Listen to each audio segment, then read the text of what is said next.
Not live stream time. All right. Hey, Traveler, what a surprise! I didn't expect to see you here. I bet you didn't waste any time as soon as you heard that Inazuma was organizing a Test of Courage event, right? Huh? I know you. I love you, though. Oh, what am I doing? Well, obviously I'm here scouting out the place. I've been investigating the area and I've already figured out all the plans for the event. Of course, I can tell you all the details. We're practically family. Max is a great voice I'm Max actor. Middleman, and this He's is really the fun to Genshin talk to. Impact version 3.3 special program. Listen to. Let's roll the version 3.3 trailer. Trailer time.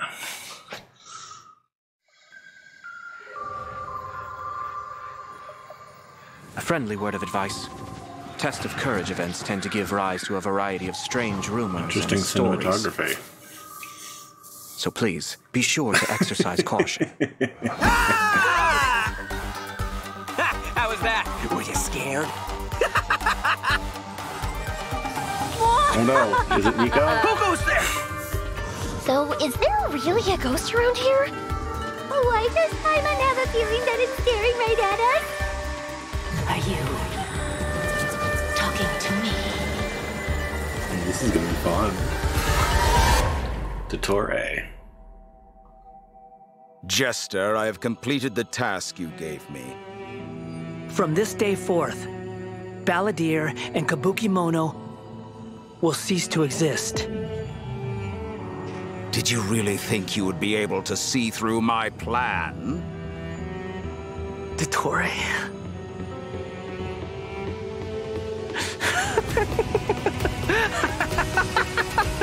Dottore! In that case, I'll take some time for myself now.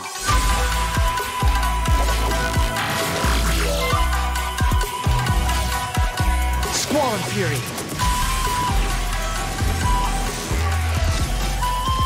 You dare to gaze upon me? Such an emo boy.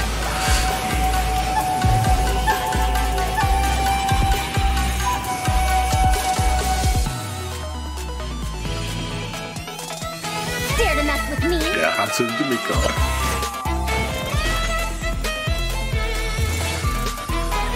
Too late for regret. Grouping card shots. Have fun with this gift. Scaramouche, the mere fact of your utility does not make you indestructible.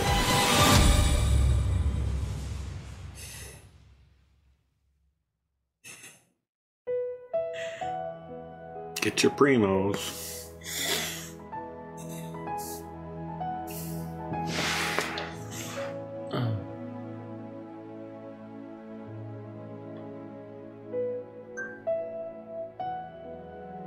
Tap a tap a tap a tap. Enter your primos. I'll probably put these in the YouTube upload description later, even though they only work for a day, 1 day.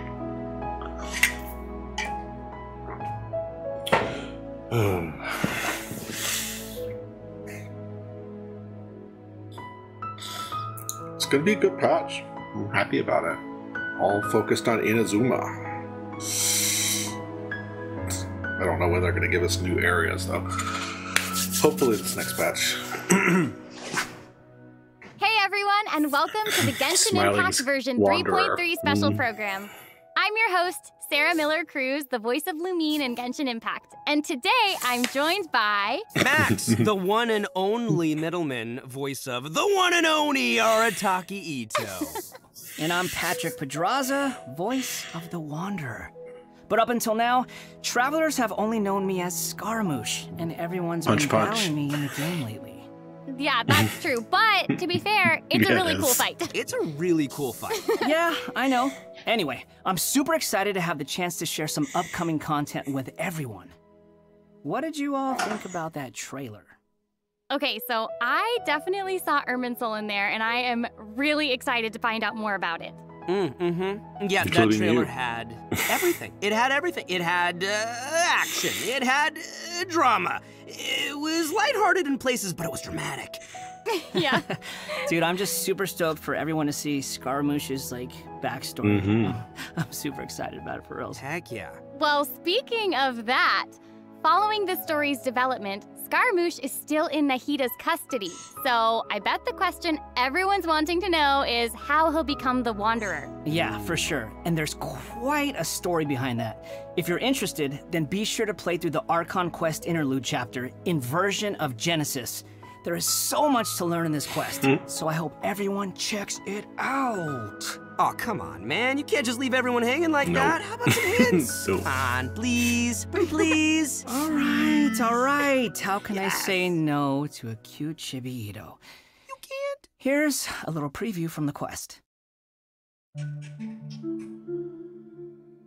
ran into two people at the Academia today talking about an essay. Turns out their topic was about the Tatarasuna incident. From what they were saying, it sounded like lots of Tatarasuna's history is still unexplained. And most of the information we have now is just from people filling the gaps with their imagination. At least that's what they thought. Well, they guessed right about one thing. Tatarasuna was sabotaged. That's all we get. Oh, Pretty rad. Wait, why are they talking about Tatarasuna? I guess we'll have to see. It is interesting, though, to see the Traveler, Wanderer. Nahida, and Scaramouche all together so peacefully. Name's not that anymore. Yeah, but in this interlude chapter, Nahida will task the Traveler and Paimon with keeping an eye on Scaramouche while we go with him into Irminsul in search of some information. Oh, interesting. So obviously Nahida must have some reason for deciding to keep Scaramouche around. Oh, yeah, totally. And I'm liking Scaramouche's new style. Ooh, dude's looking sharp. Heck yeah, always. Nah, right. And at this point, he's known by a completely different name, the Wanderer. I love that name. Okay, so I know I'm not the only one who's curious about what happened. I mean, it looks like he's really changed a lot. Yeah, for sure. But I'm afraid that's all we can show for now. Travelers will have to experience the story for themselves in-game. I mean, it's better to explore the storyline without too many spoilers, right? True. Yeah, I guess you're right. Okay, we'll leave the rest for travelers to discover themselves. But the Wanderer is also going to be a new playable character in version 3.3, so let's talk about that. I'm sure many of our viewers are curious about his talents. Heck yeah, sure thing. Let's have a look at the Wanderer in combat. There's no need to exchange pleasantries. It's rather pathetic to force a conversation just to occupy silence. Wind blades. The wind rises.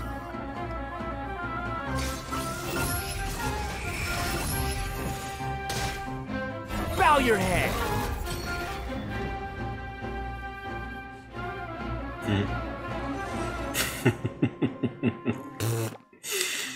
All right, Patrick, you're up. Help introduce the Wanderer for us. Sure thing. The Wanderer is a catalyst user and has an animo-vision, so he uses wind blades to perform ranged normal attacks. Wait a second, wind blades? Not the same as the Traveler's wind blade, though. Okay. So, as everyone probably already noticed, the Wanderer can hover in the air when he casts his elemental skill. Upon using his elemental skill, he will first deal AoE damage before leaping into the air and entering a hovering state. So, while hovering, the Wanderer's normal and charge attacks will be converted into Kugo Fushudan and Kugu Tofukai, respectively. The damage they deal and their AoE will be increased. Their damage will be considered normal and charge attack damage, respectively. Also, Kugu Tofukai will not consume stamina, and he can remain hovering for a certain duration. That's so awesome! He can fly! I know, right? But he can't stay hovering forever. While hovering, the Wanderer constantly consumes Kuguryoku points to maintain his hovering state, which is the blue meter you see on the screen. Even if he doesn't move or attack, hovering will still consume Kuguryoku points. Okay. So this mechanic works a little differently than our typical stamina meter. There are many possible actions the Wanderer can perform while hovering in the air, which all rely on Kuguryoku points rather than stamina. So, for example, sprinting mid-air will consume additional Kuguryoku points to accelerate mid-air, and holding the sprint button will cause persistent point consumption to maintain speed. So this effect will replace his default sprint. Jumping expends extra Kuguryoku points to increase hovering height. Holding jump will cause persistent Kuguryoku point consumption to keep increasing hovering height. Of course, running out of points will end his hovering state. Oh, okay, so travelers will need to plan their actions while hovering. Exactly. So with his talent, Jade Claim Flower, when casting his elemental skill, if it contacts Hydro, Pyro, Cryo, or Electro, that instance of the skill will receive a corresponding buff effect depending on which element was contacted. So for example, increasing his Kuguryoku points cap, attack, crit rate, or restoring a set amount of energy upon hitting opponents with a normal or charged attack. The Wanderer can have up to 2 different kinds of these buffs simultaneously. Electro and Hydro. Oh, look, check that out. Part of the halo behind him changes color depending on the buffs you get. So travelers will be able to easily understand what effects the Wanderer currently has. I like that. It's helpful and still looks really cool. Yeah. So after unlocking another talent, Gales of Reverie, when the Wanderer is in the hovering state, if his normal or charged attack hits an enemy, there is a set chance to gain another buff effect, allowing him to sprint midair without consuming Kuguryoku points. Additionally, this buff effect will fire wind arrows to attack the enemy. Ooh. Oh, dope. I'm sure extra buff effects like that will go a long way for players when they're in combat. Yeah, for sure. And if you've noticed, there is a colorful aura of light around his body to indicate when that buff effect is triggered. I saw that. That's pretty cool. Man, he's gonna be difficult to play. I love all the detail they've put into the Wanderer. All right, this brings us to the Wanderer's Elemental Burst. Sweet. Yay! So, check this out. Upon unleashing his burst, he compresses the atmosphere and stomps it down toward the enemy. So travelers should note that if the Wanderer is in a hovering state when he unleashes his burst, then the hovering state will end and he will begin descending after the burst is completed. Okay, this stomping animation is a little aggressive. Yeah, but it's cool. I know, and it actually suits his character. Yep. Yeah, I can't help but agree. Wait. Let's not forget about the exploration talent. Ah, yes. This is an interesting one. The Wanderer can decrease the Mora required when ascending bows and catalysts. Hey now, you can never complain about saving Mora, am I right? Okay, that's true. All right, now that we've seen the Wanderer, let's move on to the next new character. I'm gonna rewind for Are a you second. ready? Pause on I'm ready. Yay! Let's take a second to look at this weapon he's got. Ding. Okay. Begone as your T-drop. Normal attack speed is increased by 10%. Okay. After the wielder unleashes no skill, normal attack damage will increase by 4.8 every second for 14 seconds. Wow. Okay. After hitting an opponent with a normal attack during this duration, normal attack damage will be increased by 9.6%. This increase can be triggered once every 0.3 seconds. The maximum normal attack increase per single duration. The overall effect is 48%. So, attack speed buff and a gradual increase in normal attack damage that's actually kind of ridiculous. And a crit damage catalyst. Got it. Returning. This is why I don't watch live.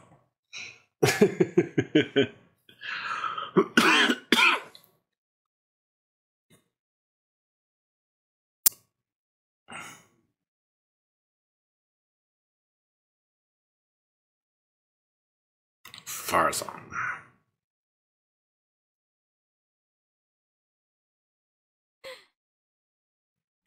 Katu no Miku. What did you say? Oh, I'm old now. Oh boy. So every other phrase escapes my ears. Try calling me Madam Farazan.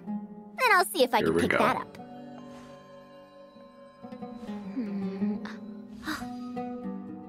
Huh? What is it that you would like to learn more about? Different forms of pressure-based puzzle mechanisms? The base layer design of elemental monuments? Huh. Wait. Did you forget to call me Madam Farazan just now when you asked your question? This may or may not be a character I like. There's nothing wrong with being afraid of thunder, even at an older age. Oh, she's so sassy. Yeah, and smart too. She seems so awesome. She's fun. I wonder what her skirt's made. I know, her design is so cool and really detailed. Holes I love in her it. street. So, even though she looks super young, she's actually an old person? Like, where's my teeth? Well, she's not that old. Oh, right. Faruzan's age is probably still nothing compared to Scaramouche. But let's call him the Wanderer, Sarah, please. Okay, you know who I meant. Actually, now that I think about it, yokai can also live a really long time, too. That's right. Yeah, Wanderer and says speaking of trans age, rights. isn't the Traveler's age also kind of mysterious? That's true. It looks like all of our characters are intriguing. But it's safe to say that Faruzan is way older than most people in Teyvat. Faruzan works in the Academia's Haravatat Darshan and has been a hairbod, which roughly means mentor, for over a century. So I bet everyone out there is wondering if she's also some kind of creature blessed with long life, you know? Like Klee? No, she's actually just your regular, typical human being. Oh. Well, maybe not so typical. About 100 years ago, Faruzan was an undisputed genius, traveling all around Sumeru and solving many puzzles and mysteries. The notes she left behind eventually became the basis of mechanical research for later generations. Whoa, she sounds pretty amazing. But later, she accidentally stumbled into some ruins while trying to solve a puzzle. There, she encountered some strange phenomenon which stopped her from aging, and was trapped there for nearly 100 years. Woo. She eventually solved the puzzle and was able to finally return to Sumeru. Can you imagine being trapped in a puzzle for 100 years? Wait. So that's how she's been hairbod for over a century? Yeah. And even now, she still has the pride of a scholar in her heart and is a very talented person. It's just that after being separated from the world for so long, she's kind of fallen behind the times now. She's a Rip Van Winkle. Yeah, I get what you mean. She was once a proud researcher in a niche field that has become unpopular after 100 years. So, is she still completely dedicated to her field? Yep. And she often tries using her old age as a means of drumming up support for her ideas. However, I think she'd prefer to be complained about for using her seniority rather than garnering sympathy for her experience of being trapped in the ruins. Yeah, sounds like she's quite the character. I know, right? Okay, so now that we've covered her backstory, why don't we take a look at Faruzan's abilities in combat? Fight. 100 years have passed, yet there hasn't been any change to those dumb rules at the Academia. We got her on Dare to mess with me? stringless. Interesting. Have fun with this gift!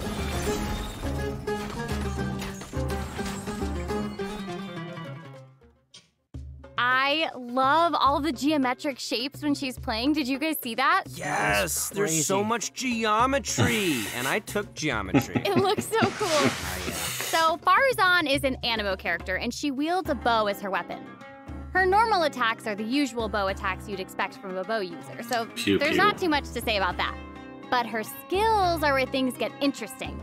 Her elemental skill deploys a polyhedron that deals damage to enemies. After using her skill, her next aimed shot will become a special attack that creates a vortex, pulling nearby objects and opponents in. Oh, nice. So she can clump enemies together. And there's also another thing about her special charged attack. It will create a vortex effect at its point of impact. And if the attack hits an enemy or ally member, it'll apply a mark and create a vortex after a short delay. Okay. So it looks like there will be a lot of potential uses for this attack. Travelers will have to experiment with it and see what they come up with. Yeah, I think it'd be amazing to try hitting teammates with the arrow in co-op mode and have them charge into the enemies to group them all together. I'll have to see who wants to try that with me. After unlocking the talent Impetuous Flow, the time required for fully charging Faruzan's next shot will be reduced, and the arrow will reduce the target enemy's animo resistance. In her elemental burst, she deploys a dazzling polyhedron and releases a whirlwind pulse. Throughout its duration, the dazzling polyhedron will continuously move along a triangular path.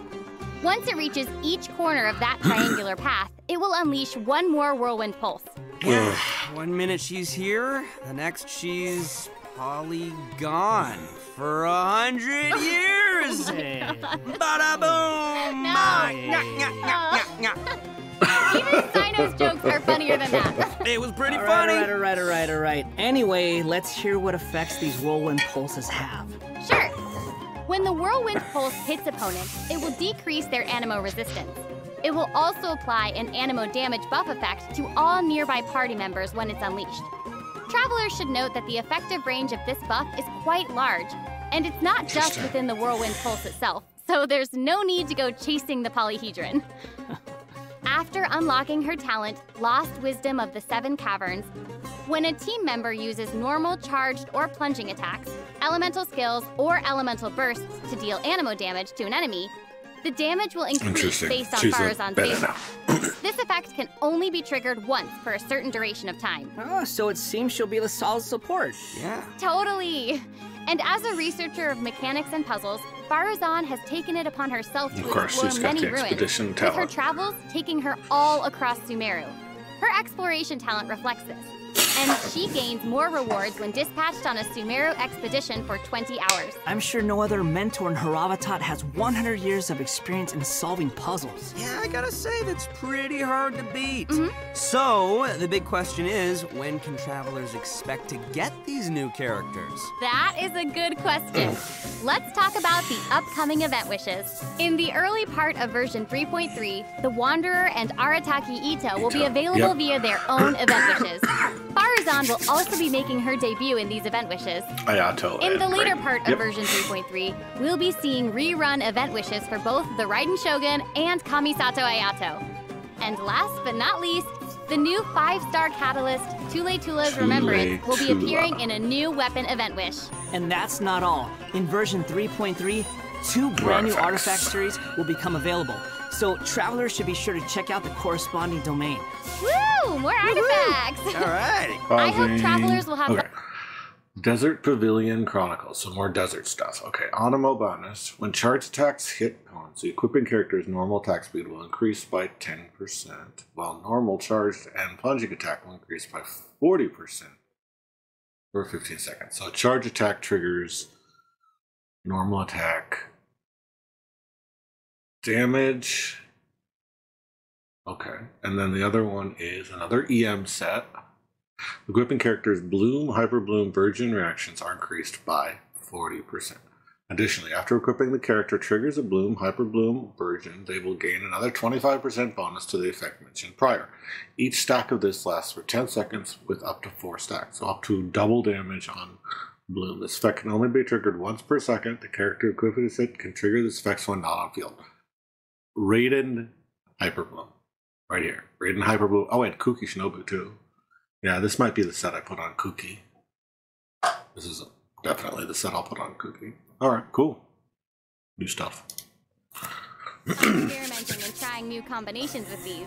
Yeah. Okay, we've already talked about a ton of new content, so why don't we take a quick break with another redemption code? Sounds good. Roll out the code. Woohoo! Yeah, those new artifacts are going to be amazing.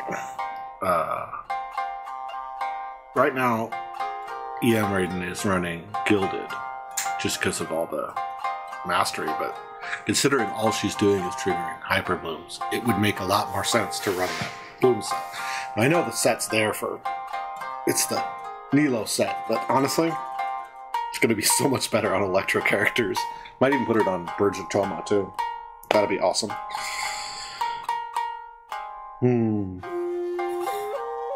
I'm still on the fence about pulling Wanderer. Like, he looks really, really intensely fun to play. At the same time, I'm putting all my resources into building and maintaining Yae right now. You can't pull for everyone. But then again, I wouldn't have to pull it all during the Raiden Ito banner, because they're done. So, I don't know. Welcome back to the version 3.3 special program. New sword. Okay, Patrick, what do we have next? Demon Umbrella. So next, we'll be covering the upcoming events for the new version. That's right. We've already mentioned the Test of Courage event, and I'm sure plenty of you were wondering about that, so let's start there. Aha! You must be here to participate in the Test of Courage. I can already see a dark aura surrounding the two of you.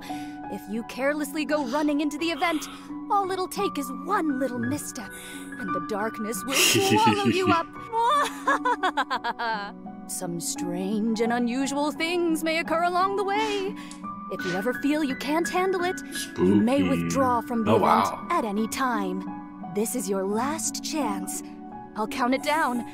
3, 2, 1. Welcome to the test of courage. Enter at your own risk. That was pretty interesting. Yeah, I mean, it is a test of courage, so I'm sure there'll be some scary stuff going on there. I ain't scared. Anyway, to successfully clear this event, we'll be facing a series of little tests. Ooh, what's this? Tests, you say? Yes, that's right. Word has it that if you walk around the test of courage, you might find yourself encountering a special sort of game. We've already got the rules down, so I'll do a quick introduction. Basically, travelers will have to control a bouncing bar to bounce a ball and use skill ball effects to break as many bricks as possible. Okay, I'm liking this one. Seems pretty straightforward. During the game, travelers will be able to trigger elemental reactions to break bricks more effectively. Nice! It even has elemental reactions. Yeah, we can control the character to move the bar. When the character we're using is either pyro, hydro, cryo, or electro, the corresponding element will be applied to the bar. By switching characters, you can change the element of the bar.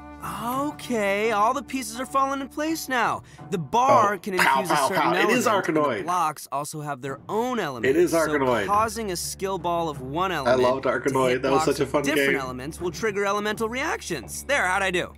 Yep, you nailed it. The bar will add the element corresponding to your character. Besides triggering reactions the way you just mentioned, if a skill ball is already infused by an element and it hits the bar, it will also trigger a reaction, causing the skill ball to have some additional effects.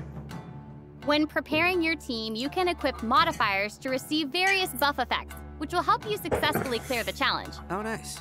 Also, when there are less than a certain amount of bricks on the board, and the ball lands another hit, the bar will unleash fireworks. Whoa, cool. Yeah. Travelers can utilize this effect to break some bricks that would normally be difficult to hit directly. It's like a bonus attack. Pew, pew, pew. Oh, yeah. Sweet. So, travelers will need to select characters of the right elements, equip the appropriate modifiers, and use different elemental reactions to break bricks and score more points. And then travelers will be able to use their points to exchange for rewards in the event shop, correct? That's right. Also, travelers will have the option of teaming up and playing the event together in co-op mode. Oh, looks like a lot of fun. Yeah, super fun. Yeah, in addition to this minigame, the Test of Courage storyline will also contain more challenges. Travelers will even have a chance to meet with some good friends again, so be sure to check out this new event. All right, let's move on to our next event. Okay, so next up, we have a race event called Across the Wilderness. Your objective, collecting balloons. Oh my goodness. Ooh. I don't know, seems like the Wanderer's abilities might come in real handy here. I know, right? So, in this event, each stage will have wilderness balloons scattered all around. Travelers will need to find as many wilderness balloons as possible within the time limit to earn increasingly better rewards. So during the challenge, travelers will be able to utilize their character's skills and talents. So it'll be important to assemble the right team depending on the traits and terrain of the challenge area. The crux. Interesting. Yeah, so travelers can also use something called the Wilderness Compass to obtain various buffs, which include enhanced jumping capabilities, increased movement speed, or unlimited stamina, etc. However, you can only claim one buff during each challenge. You must consume Blessed Energy to use the compass and gain the selected buff. You may charge the compass up by finding wilderness balloons or interacting with Blessed Energy in the challenge. Or you can always wait for the compass to passively charge over time. It does look crazy. Yo, this event looks pretty crazy. It's almost like watching parkour. Yeah, there are two different kinds of wilderness balloons in these challenges. The first is harvest balloons, which will increase the overall progress of your search for wilderness balloons. The other kind is sonar balloons, which will cause several harvest balloons to appear around you for a set amount of time. That's awesome. So there will be 5 stages available for this event, and travelers will need to consider the conditions and terrain of each stage to come up with the best way to complete it. Also, travelers may team up in co-op mode for challenges. Ooh, more chances to play together. I love it. Yeah, same. Okay, let's move on to our next event. Oh, Wind Trace is returned. Everyone's favorite game of hide and seek is back with the Wind Trace event. Third and of Wind course, Trace. this is going to be another co-op event, and I, for one, am super excited for it. Wind Trace. race is fun. Nothing like a good co-op. Many of you might already be familiar with this event by now, but there have been a few changes. Let me introduce what travelers can expect to see this time around. We can probably skip some of the basics this time. You know, players either hide or seek. And then... Okay, wait a second. There actually might be some new travelers out there who've never seen this event before. Most popular event they've got. Why don't you start with some of the basics? Right, good point. Okay, let's start at the beginning then. This is a game with a long history in Mondstadt. Travelers will be split into two different sides, the Rebels and the Hunter. You will need to use skills and master the art of hiding or chasing down others to win this event. The goal of the Hunter is to capture all the Rebels, while the Rebels run or use other means to keep themselves from getting caught by the Hunter. Okay, that's straightforward enough. So what else you got for us? Well, some travelers may remember playing as the Rebels and getting caught early in the game. Once that would happen, all you could do was spectate and watch the rest as the others continue playing. But this time around, once you're caught, you'll still be able to participate in the match, even in observer mode. Ooh. Yeah, it's pretty cool. Once you're in observer mode, you can't be seen by other players and will receive the illusory beacon skill. This skill will allow you to place a random beacon to confuse the Hunter. If your beacon successfully tricks the Hunter and is destroyed, then the Hunter will suffer an obscured vision effect. So even after you've been captured, you can be like a little ghost trying to help your teammates by disrupting the Hunter. That's pretty fun. And at least you won't have to sit there and just watch the rest of the match anymore. Exactly, but what does the Hunter get this time? I mean, we gotta keep it fair. Some new windward arts have been added for both the Hunter and the Rebels. The Hunter will now be able to use the Hunter's Net. This net can be thrown and will remove any Rebel disguises within its range, and will notify the Hunter that a Rebel was detected. If a beacon is caught in the net, it'll be destroyed and the Hunter will not suffer from obscured vision. Nice. So I guess if you love playing Hunter, you'll probably love this. Oh yeah, you definitely should. The skill Rebels used in previous versions of the game to place beacons can now only be used by players in observer mode. However, the Rebels will be able to use an all-new concealing beacon skill. This skill will allow you to deploy a beacon for a set duration and remain invisible while you're around that beacon. All players, including your Rebel teammates, will be unable to see you while you're invisible.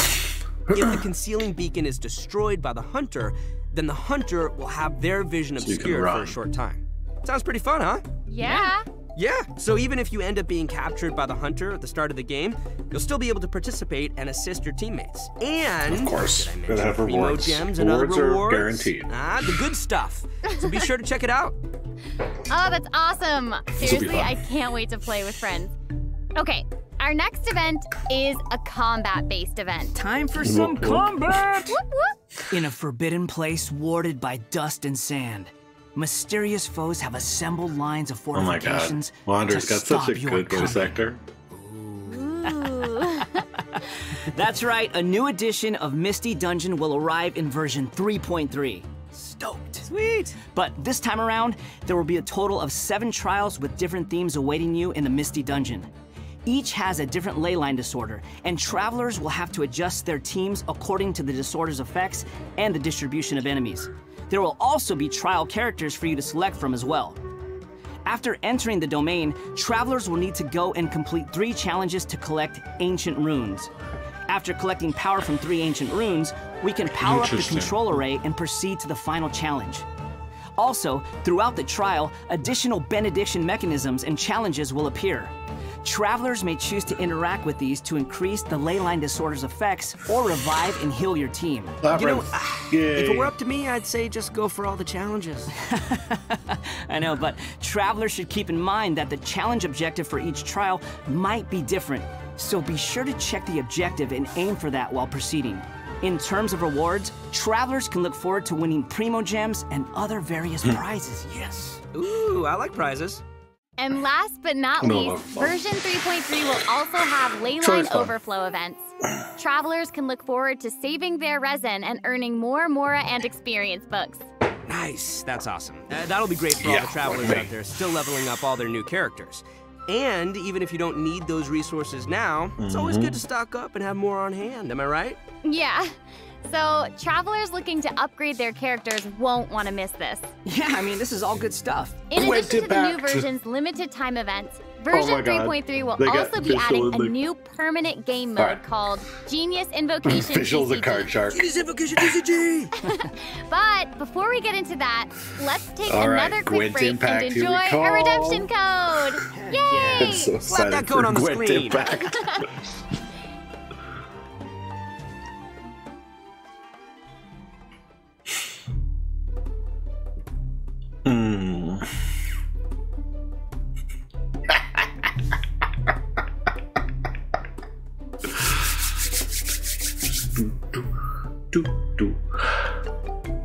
Some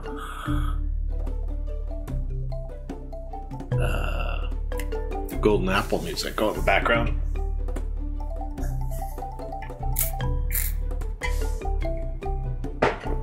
Yeah, these will be in the YouTube description.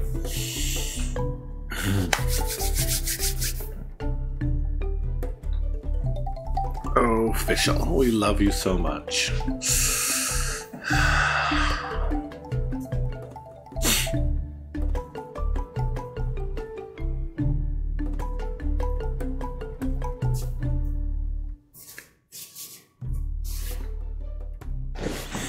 Welcome back, everyone! During our journey into VAT, we've stumbled across several NPCs talking about a game called Genius Invocation TCG. So next, we'll introduce this card game that's been taking to VAT by storm. In the version 3.1 special program, we already revealed that Genius Invocation TCG will be a card game where we can challenge various characters and NPCs or battle against your friends. But there is actually a legend behind this game. It is said that a young guy in Sumeru found an ancient casket of tomes in the attic. He opened it and discovered that the soul of an ancient TCG player called the Crocodile King had been captured inside. What a name. It turns out that the Crocodile King was King Deshrep's viceroy, who battled an opponent named the Ibis King. During the match, the Crocodile King fell prey to his opponent's scheme and was sealed away in the casket of tomes. Ouch, game over. After being unexpectedly released by the kid, the Crocodile King possesses him and helps him to gradually climb the ranks to becoming a legendary TCG player. Nice. Hang on, is it just me, or does that kind of sound like a plot to a light novel or something? You're right. It turns out that Yai Publishing House is about to release a hit light novel series based on Genius Invocation TCG. Okay, now this is starting to sound like a plug for Yai Publishing House. Maybe. But anyway, that's the legend on how Genius Invocation TCG came to be. Though it's probably just a story they came up with for marketing the game. So while you were telling us about the story, I was over here researching the rules to the game. Basically, Genius Invocation TCG is a game where you use a constructed deck of cards to duel against an opponent. The objective is to defeat all of your opponent's character cards. That's right. Also, there are many features and mechanics in the game that resonate with Genshin Impact's gameplay, so it shouldn't be too hard for players to get the hang of. Right, I even saw some elemental reactions in the gameplay. Yup, a constructed deck must contain character cards. And as you might expect, these character cards have a normal attack, an elemental skill, and an elemental burst. So when a character card deals elemental damage to an enemy, it will cause them to be affected by that element. Then, you can switch to a character card of a different element and use their abilities to trigger an elemental reaction. Wait, did you guys notice that there are even monster character cards? Can we even make a deck of, like, just the monsters from the game? Here we go, monster cards. You're really getting into this, Max. Yeah, I am. I like card games. Who doesn't? So in Genius Invocation TCG, all actions require you to spend elemental dice. Each round, both you and your opponent will roll 8 elemental dice. Each of these elemental dice can have any one of 8 elemental attributes. Hold on, but there's only 7 elements in the world of Teyvat. You're right. So in addition to the 7 standard elements, there's also one called the Omni Element. The elemental dice required for a character card to perform an action correspond to the character's element. So, for example, a Pyro character like D-Luke needs either Pyro or Omni Elemental dice to perform an action. Clear now? Yep, crystal clear. Also, elemental dice can be used to switch characters or play a variety of other cards, such as equipment cards, event cards, and support cards. All these cards create the potential for a variety of strategies. Right. Another While talking playing cat. Genius Invocation Yay. TCG, travelers can earn player experience, which will increase your player level. As your level increases, you'll be able to challenge more characters and NPCs.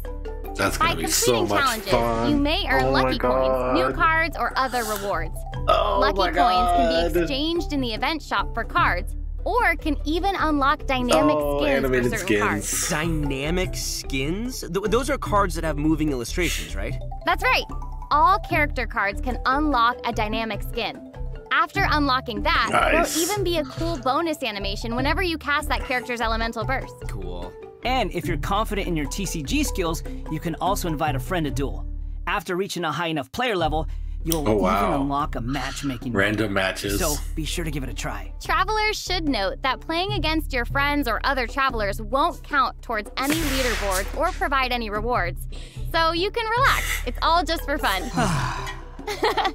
Okay, that's everything we have for Genius Invocation TCG, and that brings us to the end of today's special program. Oh.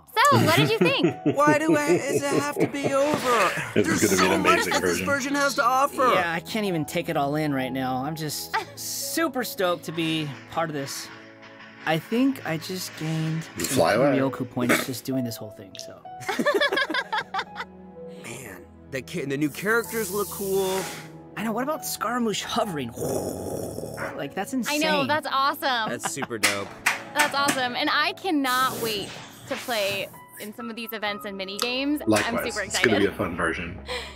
This was so fun. I'm really glad that we got to do the special program together. I'm so happy I got to come back for another special program. This is my 3rd time being on one of these, and I can't wait for number 4. I'm counting. I'm so happy. This is my first one, so thank you for having me. Doesn't it feel good? Yes. Doesn't I it feel feel good to feel honored. special? Seriously. Do you feel special? I really do. Thank you. Well, I think this is the end of our special program. So Yeah, I like the I hope TV everyone special enjoyed programs it, the and best. we'll see you They're in the game. best. Okay, bye. Bye. Goodbye, everybody. Bye, everyone. See you later.